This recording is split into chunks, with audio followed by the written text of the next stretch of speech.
Hey everyone, welcome back. Did Cash App close or limit your account? The very first thing to check does not require opening the app at all.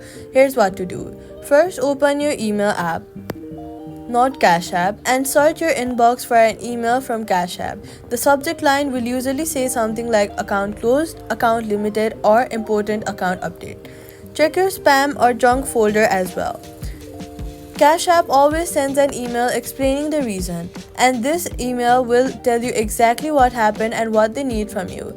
The reason is almost always one of these three things: unusual activity that triggered their fraud detection, identity verification that was never completed, or a violation of their terms of service. If the email says it was an identity issue, you may still be able to fix it by completing the verification inside the app. If the email says it was a terms of violation or fraud flag, reply to the email directly or go to cash.app/help in Safari to contact support. This is faster than trying to reach them inside the app. Do not create a new Cash App account with the same information. It will also get closed. So, all you've got to do is check your email first. Cash App always explain why. Reply to the email or go to the cash.app/help in Safari to start the update.